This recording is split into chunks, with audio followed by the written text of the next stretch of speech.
오늘도 비전 예배 함께 하시는 여러분에게 하나님의 은혜와 평강이 가득하기를 축복합니다. 네, 여러분 우리 2025년 시작한 지 얼마 안 된 것 같은데 벌써 3월이 되었습니다. 믿어지시나요? 1월이 되면서 우리 이제 연말 지나고 또 연초가 되면서 여러 가지 마음을 새롭게 한 부분들이 있고 또 여러분들 계획하고 다짐을 한 것들이 있는데요. 혹시 그때 세웠던 계획이나 다짐들 지금 잘 지키고 계신지 돌아보기를 원해요. 이제 3월이 되었으니까 우리 다시 한 번 더 마음을 새롭게 해보면 좋을 것 같습니다.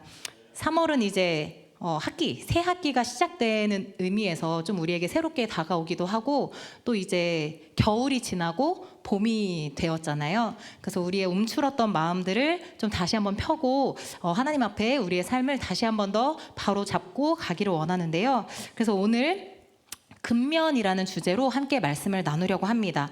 여러분은 근면이라는 단어 들으면 나는 근면한가? 이렇게 생각해 봤을 때 한 몇 점 정도 주실 수 있을 것 같으신가요? 근면은 이제 한자 단어인데요. 부지런할 근자 그리고 힘쓸 면자를 쓴다고 해요. 그러니까 부지런하게 힘쓰는 것이 근면인 것입니다.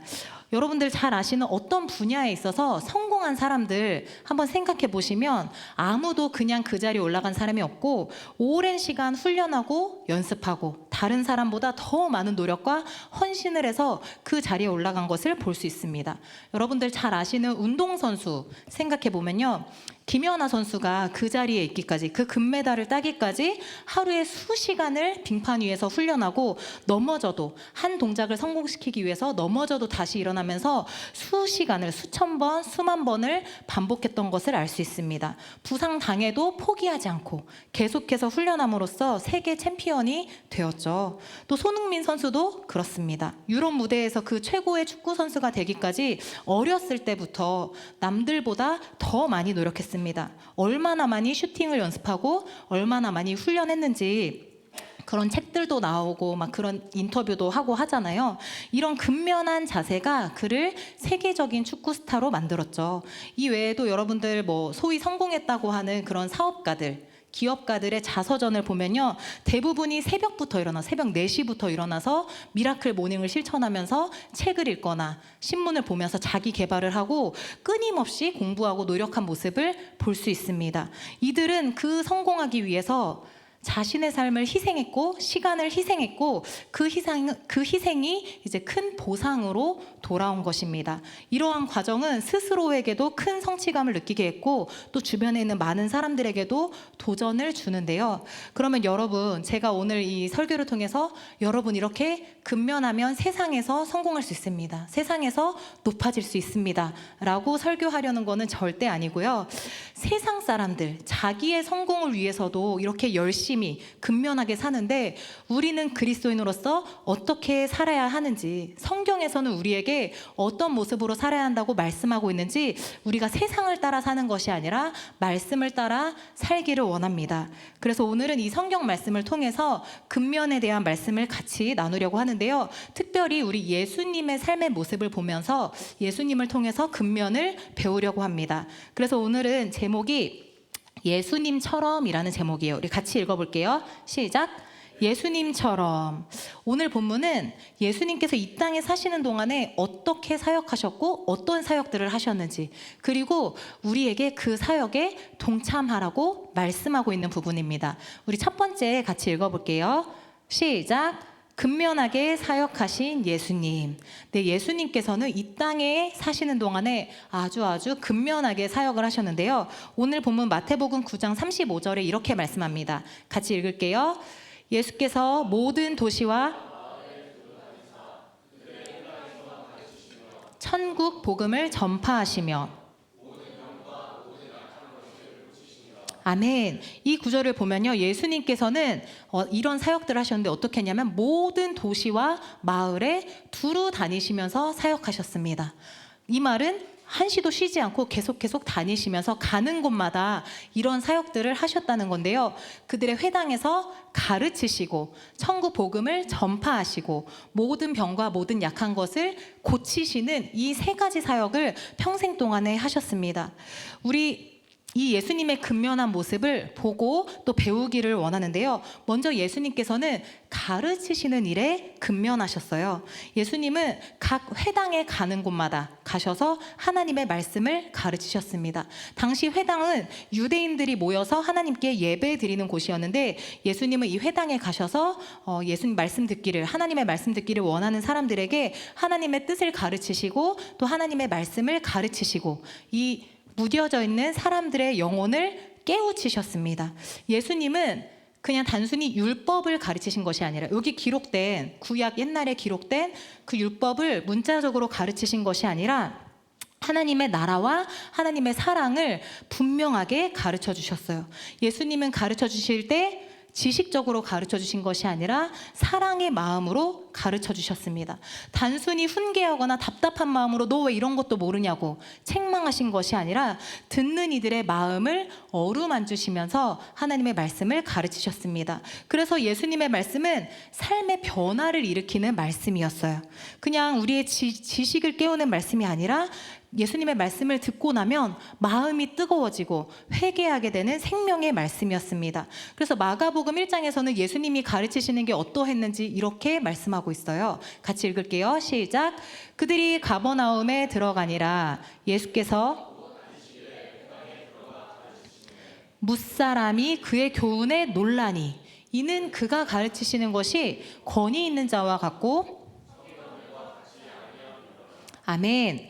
예수님이 이제 가르치시는데 사람들이 놀라는 거예요. 왜냐하면 그 가르치는데 권위가 있고 서기관들과 같지 않았기 때문이에요. 서기관들이 당시에 이 율법을 가르치는 사람들이었는데 이 서기관들이 가르치는 거는 그냥 지식에 불과했던 거예요. 근데 예수님의 말씀을 듣고 있자 하니 그냥 지식으로 우리에게 전달되어지는 것이 아니라 우리의 마음을 울리는 생명의 말씀으로 전달되어져서 하나님으로부터 오는 그 권위가 있어서 듣는 사람마다 예수님의 가르침에 놀랐습니다.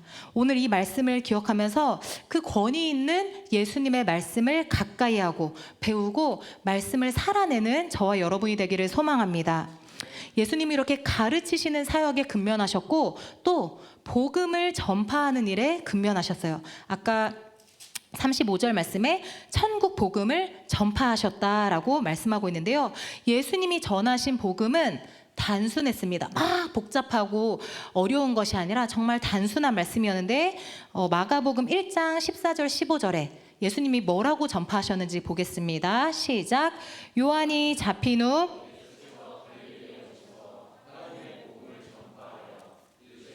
때가 찼고 하나님의 나라가 가까이 왔으니 회개하고 복음을 믿으라 하시더라. 아멘. 예수님이 전파한 복음은 하나님의 나라가 가까이 왔으니 회개하고 복음을 믿으라는 것이었습니다. 이 예수님은 모든 사람에게 차별 없이 이 하나님 나라의 복음을 전파하셨어요. 부자든 가난한 사람이든 배운 사람이든 못 배운 사람이든 차별 없이 예수님은 찾아가셔서 하나님의 복음을 전하셨습니다. 예수님은 모두에게 버림받고 소외당하고 있는 사마리아 여인에게도 한 사람에게도 찾아가셔서 복음을 전하셨고 당시 어린 것들은 여기 오지 마 하면서 어린아이들이 무시당하는 시대였는데 아니라고 예수님은 이 아이들의 천국이 이 아이들의 것이다 라고 하면서 이 어린아이들에게도 복음을 전하셨습니다. 또 예수님은 그곳이 어느 곳이든 복음을 전하셨는데요. 성전과 회당처럼 갖춰진 예배 장소에서도 복음을 전하셨지만 길거리에서도 또 때로는 산 위에서도 때로는 바다에서 배를 띄워놓고도 하나님의 말씀, 복음을 전하셨습니다. 예수님은 이렇게 쉬지 않고 하나님 나라의 복음을 전파하셨어요. 때로는 피곤하고 지칠 때도 있었지만 복음을 전하는 일에 게으르지 않으셨습니다. 예수님 너무 피곤해서 어쩔 때는 배에서 잠을 주무시기도 할 정도로 피곤했는데 그래도 하나님 복음을 전파하는 일에 쉬지 않고 근면하게 사역하셨는데요. 우리도 예수님을 믿는 청년들로서 또 복음을 전파하는 사람으로서 예수님의 그 근면한 모습을 배우기 원합니다. 주변 사람들에게 하나님의 사랑 그리고 구원의 소식을 전하는 일에 게으르지 않고 근면하게 임하는 저와 여러분이 되기를 소망합니다. 예수님은 또 35절 말씀에 보면 마지막 부분에 모든 병과 모든 약한 것을 고치시니라 말씀하시는데요. 예수님은 병 고치는 일, 사람을 치유하는 일에 근면하셨습니다. 예수님은 말씀을 가르치고 하나님 나라 복음을 전파하는 이런 사역적인 일적인 면에만 근면하신 것이 아니라 사람을 찾아가셔서 사랑하시고 고쳐주시는 일에도 근면하신 것입니다. 예수님은 먼저 신체적으로 겪는 질병을 고쳐주셨는데요. 앞을 못 보는 사람의 눈을 뜨게 하시기도 하고, 걷지 못해서 앉아있는 사람의 다리를 고치셔서 걷고 뛰게 하시고, 또 못 듣는 사람, 말하지 못하는 사람의 입과 귀를 열어주시기도 하고, 특히 죽은 자를 살리기까지 하시는 그런 치유하시는 예수님이셨습니다. 예수님이 이렇게 사람의 육신의 질병을 치유하셨을 뿐만 아니라 영혼의 상처도 치유해 주셨는데요. 죄책감에 시달리는 사람들에게 자유함을 허락해 주시고, 소외된 사람들, 친구가 없는 사람들, 외면당하는 사람들을 위로하시고 안아주셨습니다. 세상은 죄인을 정죄하고 소외시켰지만 예수님은 그들의 상처를 싸매어 주시고 용서와 회복을 베풀어 주셨습니다. 이렇게 인간의 질병을 고치신 예수님은 사람들이 올 때까지 그냥 기다리시기만 한 것이 아니라 적극적으로 찾아가셔서 치유하셨어요. 예수님께서는 그 치유 사역을 통해서 하나님의 능력과 하나님의 자비를 보여주셨습니다. 우리도 이 예수님의 그 영혼을 사랑하는 마음, 영혼을 치유하는 마음을 본받아서 육체적으로 영적으로 고통당하는 사람들이 있는지 돌아보고 찾아가서 복음으로 위로하고 그들을 위해 기도할 수 있어야 합니다. 예수님께서 이렇게 하나님이 맡기신 사역에 근면하셨던 것을 기억하면서 우리도 하나님의 그 말씀에 순종하며 살아가는 청년들이 되기를 축복합니다. 예수님께서는 이렇게 하나님 나라 사역에 근면하셨는데요. 두 번째, 왜 그렇게 근면하셨느냐? 우리 같이 읽어볼게요. 시작. 한 영혼을 위해 근면하신 예수님. 네, 위에서 아까 말씀드렸듯이 예수님은 누구보다 가르치시고 전파하시고 고치시는 이 사역에 근면하게 임하셨습니다. 그런데 그 목적이 무엇이었느냐? 그것은 예수님 자신을 위한 것도 아니었고 사랑하는 제자들만을 위한 것도 아니었습니다. 예수님은 온 인류를 향한 긍휼함으로 근면하게 행하셨던 것입니다.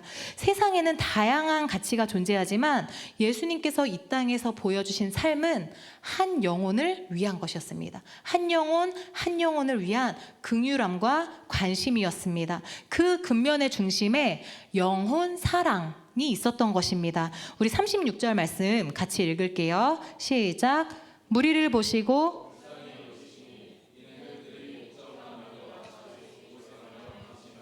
아멘. 예수님의 그 근면함의 동기는 무엇이었느냐? 한 영혼을 향한 긍휼함에서 나오는 것이었습니다. 무리를 보니까 너무 불쌍한 마음이 드는 것입니다. 이것은 단순히 동정하는 마음이 아니라 가슴 깊은 곳에서 끓어오르는 공감하는 마음, 또 긍휼히 여기는 마음이었습니다. 예수님께서는 목자가 양을 바라보듯이 그 영혼을 바라보셨는데요. 양을 돌보는 목자들은 그냥 멀리서 양이 잘 지내고 있는지 지켜보기만 하는 것이 아니라 한 마리 한 마리의 양의 상태를 살피고 길을 잃지는 않았는지, 그 양이 상처를 입지는 않았는지 주의 깊게 살핍니다. 양을 지키기 위해서는 때로는 들에서 자기도 하고, 맹수가 양을 물어가며 그 양을 구해내기 위해서 맹수와 싸우기까지 하면서, 목숨을 걸고 맹수와 싸우기까지 하면서 양을 지켜냅니다. 그런데 예수님께서 우리를 바라보실 때 그런 목자의 마음으로 바라보시는 것입니다. 예수님은 우리의 겉모습을 보시는 것이 아니라 우리의 마음을 보십니다. 목자 없는 양처럼 방황하고 있는 그 영혼을 향한 예수님의 관심이 예수님의 근면의 동기가 되었습니다. 대부분의 사람들은 자신의 육체의 필요를 채우기 위해서, 자신만의 성공을 위해서 근면하지만 예수님께서는 자기 자신을 위해서가 아니라 그 영혼을 사랑하는 마음에서 그 영혼을 살리기 위해 최선을 다하셨던 것입니다. 한 영혼을 위해 기꺼이 예수님의 시간을 들이시고 게으르지 않으시고 소유하지도 않으시면서 자신의 에너지를 다 쏟으셨습니다. 여러분, 모세 아시죠? 구약 성경에 모세는 이스라엘 백성들을 애굽에서 끌어냈던 위대한 지도자였습니다. 이 모세를 생각해 보면 어떤 이미지냐? 이렇게 지팡이를 들고 다니면서 지팡이로 홍해 바다를 딱 치면 바다가 갈라지기도 하고, 바위를 치면 바위에서 물이 나오기도 하고, 그 모습을 보면 굉장히 모세가 되게 혈기왕성하고 굉장히 리더십 있는, 이렇게 주도권 있는 그런 리더처럼 생각이 되는데요. 그 모세가 이스라엘 백성들을 얼마나 사랑했는지 모릅니다. 출애굽기 32장 말씀에 모세가 하나님이 부르셔서 그 십계명 받기 위해서 잠시 백성들을 떠나는 장면이 기록되어 있는데요. 그때 백성들은 모세가 자리를 비우니까 두려워지기 시작하는 거예요. 그동안 하나님께서 이 모세를 통해서 자기들에게 말씀해 주시고 모세를 통해서 자기들을 인도해 주셨는데 그 사람이 없으니까 이제 지도자가 없어져서 불안함이 생기는 것입니다. 그래서 출애굽기 32장 1절에 보면 백성이 모세가 이제 내려오지 않는 것을 보고 다른 지도자인 아론을 찾아가서 말하되 우리를 위해서 우리를 인도할 신을 만들어 달라. 모세는 어찌 됐는지 알지 못하니까 이제 우리에게 다른 신을 만들어 달라라고 요구합니다.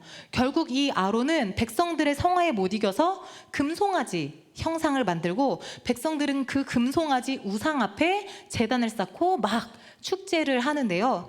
이 모습을 본 하나님은 진노하셨고 모세에게 그들을 진멸할 거라고 말씀하세요. 내가 이스라엘 백성 도저히 참을 수가 없다. 내가 이제는 저 백성들을 다 진멸해버리겠다라고 말씀하세요. 출애굽기 32장 10절 말씀에 내가 그들에게 진노하여 그들을 진멸하고 대신 너를 통해서 큰 나라를 세우겠다라고 말씀하세요. 모세 입장에서는 이 하나님의 말씀이 어떻게 들렸을까요? 모세도 얼마나 화가 나겠어요. 얼마나 답답하고 그동안 그렇게 하나님의 일하심을 봤으면서 또 자기가 잠깐 없다고 금송아지 만드는 이 이스라엘 백성들 정말 어리석다라고는 생각이 들었을 거고, 그래 차라리 이 백성 맨날 불평만 하는데 차라리 진멸하면 하나님이 나를 통해 큰 나라를 세우시겠다고 하는데 잘된 것이 아닌가라는 생각이 저 같으면 들었을 것 같아요. 저 같으면 이제는 좀 하나님 살아계심을 알고 이젠 좀 그만 좀 불평했으면 좋겠는데 또 불평하고 어리석게 사는 모습을 보면서 모세 입장에서는 그래 나는 멸망하는 게 아니라 나를 통해 큰 나라를 세우신다고 하니 그게 하나님 뜻이면 어쩔 수 없죠 하면서 갈 수도 있었는데 모세는 그렇게 하지 않아요. 출애굽기 32장 12절 말씀에 우리 같이 읽을게요. 시작. 어찌하여 애굽 사람들이 이르기를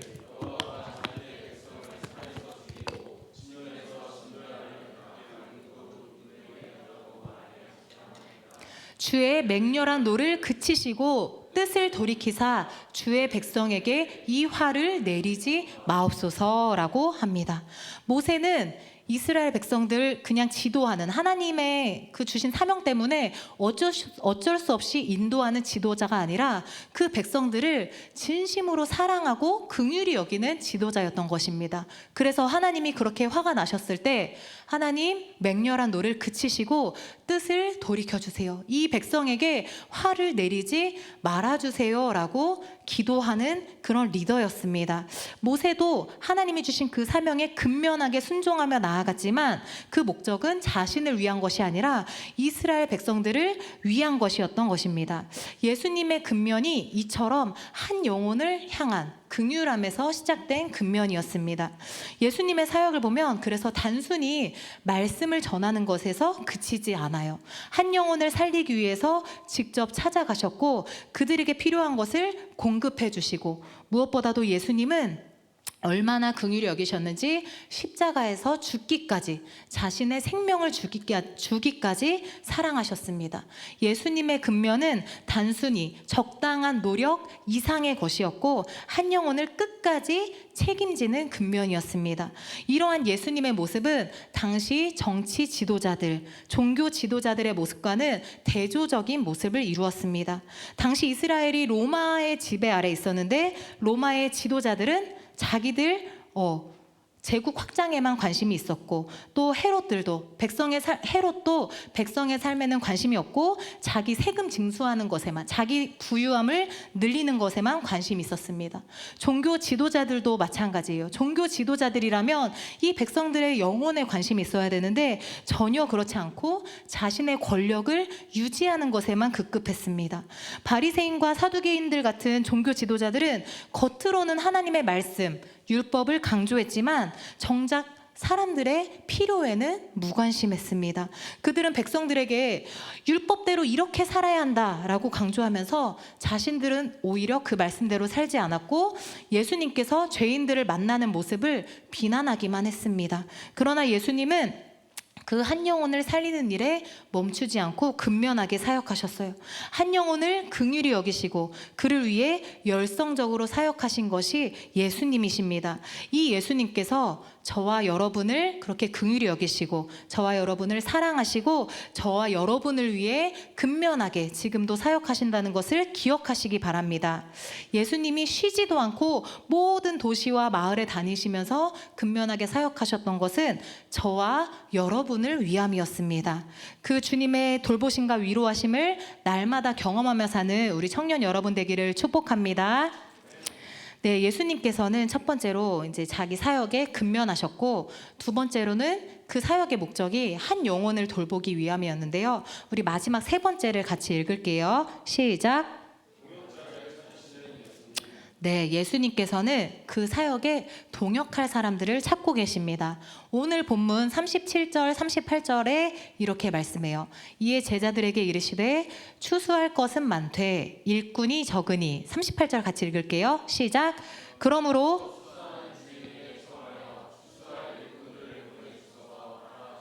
아멘. 예수님은 이 땅에서 예수님이 근면하게 사역하셨는데 37절 다시 보여주시겠어요? 추수할 것은 많되 일꾼이 적다라고 하시면서 여전히 이 땅에 해야 할 일들, 하나님 나라를 위해서 해야 할 일들이 너무나도 많다는 것을 강조하십니다. 근데 예수님의 마음을 아프게 한 것은 일꾼이 적다라는 사실인데요. 예수님은 이 하나님의 사역을 혼자 다 감당하신 것이 아니라 함께 이루어 가셨습니다. 예수님을 따르는 무리들은 수천 명, 수만 명에 이르렀지만 정작 예수님과 함께 그 사역을 감당하는 일꾼들은 매우 적었던 것입니다. 예수님은 이 땅에 계실 때 혼자 일하신 적이 없어요. 제자들을 부르시고 그들을 훈련시키시면서 그들을 통해 하나님의 나라를 이 땅 가운데 세워가셨습니다. 이것은 예수님이 능력이 부족해서 그런 것이 아니라 하나님이 사람을 통해 그분의 일을 이루는 것을 기뻐하시기 때문입니다. 우리 성경을 읽어보면 하나님은 시대마다 사람을 세워서 사람을 통해 일하시는 것을 볼 수 있습니다. 모세를 통해서 이스라엘을 출애굽시키셨고, 다윗을 통해서 이스라엘 왕국을 세우셨으며, 바울을 통해 복음을 온 세계에 전파하셨습니다. 하나님은 이 성경 말씀처럼 우리를 통해서 세상을 변화시키기 원하시고 저와 여러분이 그 하나님의 사역에 동참하기를 기대하십니다. 우리가 이 하나님 나라의 일에 동참하는 것은 특권이고 은혜입니다. 하나님이 우리를 힘들게 하시기 위해서 이 사역을 맡기시는 것이 아니라 하나님 나라의 그 영광스러운 사역에 우리를 동참시키시는 것입니다. 하나님이 우리를 이용하시는 것이 결코 아니라 하나님과 함께하는 그 영광을 우리에게 선물로 주신 것입니다. 그래서 이 사역은 부담이나 짐이 아니고 기쁨이며 은혜입니다. 하나님은 오늘도 주님의 사역에 동참할 사람들을 찾고 계십니다. 우리 이사야서 6장 8절 말씀 같이 읽을게요. 시작. 내가 또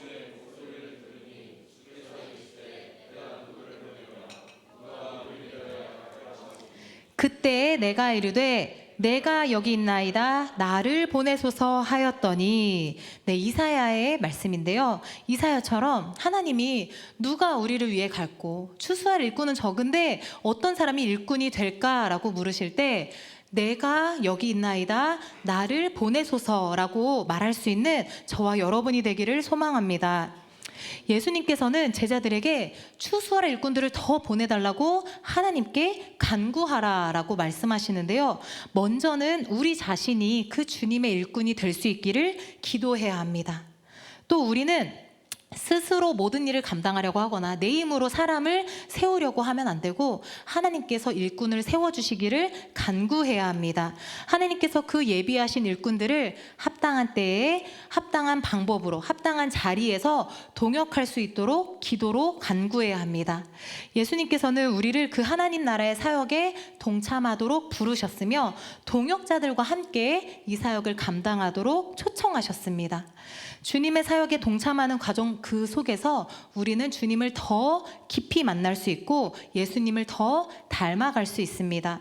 성도의 가장 큰 영광, 그리스도인의 가장 큰 영광은 예수 그리스도를 알아가고 예수 그리스도를 닮아가는 것입니다.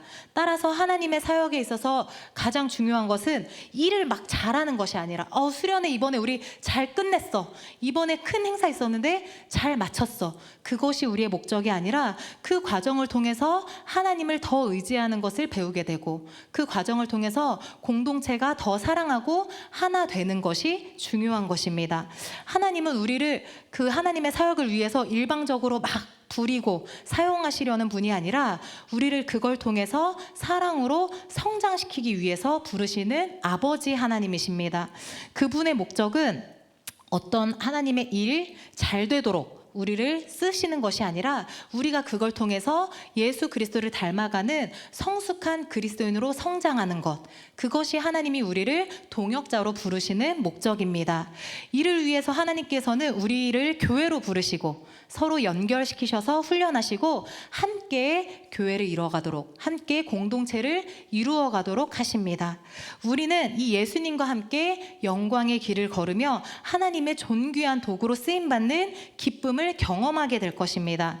우리는 그 하나님의 사역에 있어서 결코 관람객이나 구경꾼이 되어서는 안 됩니다. 우리 마지막으로 마태복음 9장 38절 말씀 다시 한번 같이 읽겠습니다. 시작. 그러므로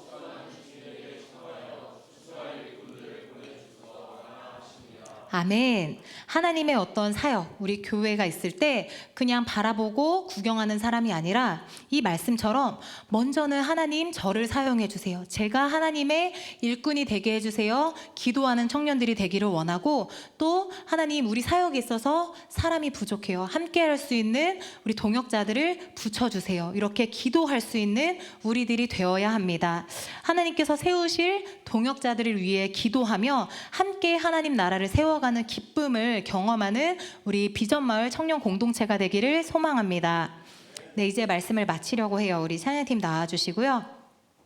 예수님은 가르치시고 전파하시고 고치시는 사역에 근면하셨고 그렇게 근면하게 사역하셨던 이유는 한 영혼을 살리기 위함이셨습니다.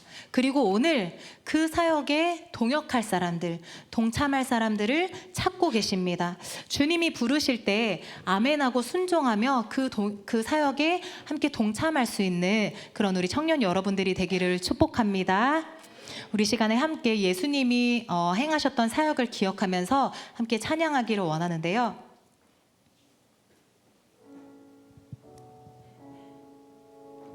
네, 예수님이 어떻게 사역하셨는지, 예수님 어떤 분이신지 우리 기억하면서 함께 찬양하고 기도하도록 하겠습니다.